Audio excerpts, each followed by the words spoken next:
بسم اللہ الرحمن الرحیم، السلام علیکم، ہیلو پاکستان۔ آج میں آپ کے سامنے عمران خان کے کچھ راز کھول کے رکھنا چاہتا ہوں، اور اس کی وجہ یہ ہے کہ بہت سارے یہ سوال کیے جا رہے تھے کہ ایک تو یہ کہ عمران خان آخر کیوں ناقابل تسخیر ہے۔ دوسرا یہ سوال کیا جا رہا تھا کہ 3.5 سال میں عمران نے کیا کیا۔ ایک طرف 75-76 سال بلکہ تقریباً ہو گئے اس میں، ایک طرف عمران خان ہے، دوسری طرف وہ ساری سیاسی جماعتیں جو اس وقت اقتدار میں ہیں، 13 وہ ہیں اور 14ویں ایک بنی ہے اور 15ویں آپ کو نظر نہیں آتی۔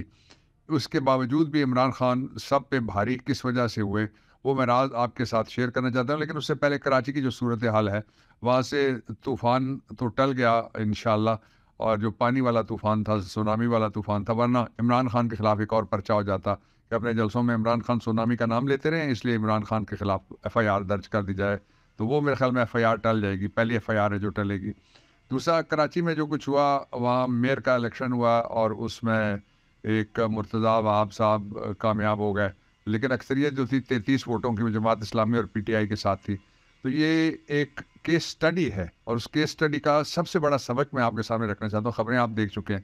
سبق یہ ہے کہ جب تک جو چھوٹی پارٹیاں ہیں پورے پاکستان میں، وہ کچھ نظریاتی پارٹیاں ہیں، کچھ علاقائی پارٹیاں ہیں، کچھ لسانی پارٹیاں ہیں، اور کچھ پارٹیاں اور طرح کی ہیں، لیکن ہیں وہ پارلیمنٹری ڈیموکریسی کے اوپر وہ بلیو کرتی ہیں، وہ سارے کے سارے ان کے لیے ایک ہی رستہ بچتا ہے کہ وہ عمران خان کے ساتھ کھڑے ہو جائیں۔ اگر وہ اکیلے اکیلے قوت آزمائی، زور آزمائی کریں گے تو شاید میرے خیال میں ان کی دال نہیں گلنے والی، جس طرح کا نظام پاکستان کے اوپر لاگو کر دیا گیا۔ تو آج کے بعد جو 3 سالہ 3.5 سالہ کارکردگی ہے عمران خان کی، اس کے بارے میں آپ کے ساتھ جو شیئر کرنا چاہتا ہوں راز، وہ ان کی بنیاد کے اوپر بلا جھجک آپ بتا سکتے ہیں کہ یہ ہے وہ کارکردگی جس کی وجہ سے عمران خان پاکستان میں ناقابل تسخیر ہو گئی۔ سب سے پہلے احساس کفالت پروگرام، غریب گھرانوں کو اس سے فائدہ پہنچا۔ دوسرے نمبر پہ لنگر خانے، جو بھوکے لوگ سوتے تھے ان کو بہت باعزت قسم کے شیلٹرز ملے، اور لنگر خانے ملے۔ لنگر خانے علیحدہ تھے، شیلٹر ہوم جو تھی ان کو پناہ گاہیں کہا گیا، یہ تیسرا تھا۔ اور چوتھا، راشن کارڈ جن کے پاس آمدن کم تھی ان کو ملا۔ پانچواں، کسان کی زندگی بہتر کرنے کے لیے پہلے جو کسان کے پیسے تھے وہ کھاد بنانے والی فیکٹریاں لے جاتی تھی، بڑے لوگ درمیان میں جو تھے وہ تھرڈ پارٹی وہ لے جاتی تھی، انہوں نے سیدھا سیدھا یہ کیا، یہ جو راشن کارڈ چوتھا تھا، پانچواں کے کسان کارڈ جاری کر دیا، جس کی وجہ سے کسانوں کے لیے قرضے اور ساری سہولتیں ایک کارڈ کے اوپر آ گئی۔ چھٹا، صحت انصاف کارڈ۔ پاکستان شاید ایشیا کا پہلا ملک، مجھے دوسرا کوئی ملک یاد نہیں جس میں 100% اس طرح کا یونیورسل ہیلتھ کوریج کسی نے دیا ہو۔ صحت انصاف کارڈ میں 10 لاکھ ایک گھر کے لیے پیسے تھے، جس میں بہت بڑے بڑے اسپتالوں میں لوگوں نے اپنا علاج کروانا شروع کر دیا جو اس اسپتال کے باہر سے صرف گزر سکتے ہیں۔ ساتواں، احساس اسکالرشپ پروگرام۔ اس میں بچوں کو نہ صرف آپ اپنے گاؤں میں پتہ کیجئے، اپنے محلے میں پتہ کیجئے ملا اسکالرشپ، بلکہ جو یتیم تھے ان بچوں کی ماؤں کو بھی اسکالرشپ ساتھ دیا گیا۔ آٹھواں، انصاف آفٹرنون اسکول، کہ جو 2 کروڑ کے قریب بچے باہر بیٹھے ہوئے تھے اسکولوں سے، ان کو واپس لانے کے لیے یہ آفٹرنون اسکول جو تھے ان کا آغاز کیا گیا۔ نواں تھا انصاف معذور اور بزرگ کارڈ، سینئر سٹیزنز اور اسپیشل جو لوگ ہیں ان کے لیے علیحدہ سے کارڈ بنا، اور ان کے اوپر ان کو ساری سہولیات علیحدہ سے، کہ پریولیج قسم کے لوگ، پہلے ان کو انڈر ڈاگ سمجھا جاتا تھا کہ یہ کچھ نہیں کر سکتے، اور یہ معاشرے پہ ایک طرح سے سمجھا جاتا تھا کہ کچھ بھاری پڑ رہے ہیں، اس لیے ان کو دھتکارنے کے لیے مختلف قانون اور ادارے بنائے جاتے تھے۔ لیکن انصاف معذور بزرگ کارڈ کے ذریعے سے ان کو عزت ملی۔ مزدور کارڈ، جو دیہڑی دار تھے ان کے لیے بے شمار اسکیمیں تھیں، ان میں سے ایک یہ تھی کہ مزدور دار، اور مزدور کارڈ کے ذریعے سے وہ لوگ جو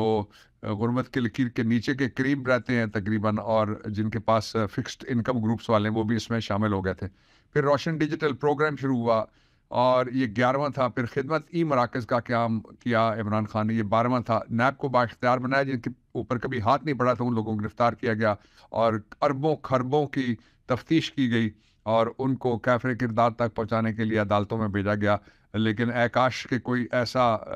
نظام ہوتا کہ عدالتیں چلتیں اور عدالتیں وقت پہ فیصلے کرتی، اور ان کو تقریباً 3 ساڑھے 3 سال لٹکا کے آخرکار اب وہ انہی عدالتوں میں نیب جا کے وہ سارے کیسز شرمندگی اور ندامت کے ساتھ واپس لے رہا ہے۔ پھر تھا راست پروگرام، اور یہ راست پروگرام یہ تھا کہ معاشرے کو ایک سیدھی راہ پہ ڈالا جائے۔ 14واں تھا۔ 15واں تھا سیرت یونیورسٹی کا قیام، اور 16واں تھا، آپ نے دیکھا عمران خان جہاں جا کے لینڈ کرتے تھے کہ پہاڑی کی چوٹی کے اوپر وہ جگہ ٹورزم کا ایک مرکز بن جاتی تھی، نارتھ کے اندر جو پاکستان کے پہاڑ ہیں ہمارے دوسری جگہوں کے اوپر، یہ 16واں تھا ٹورزم کے فروغ کا پروگرام۔ 17واں، بلین سونامی ٹری کا آغاز۔ آج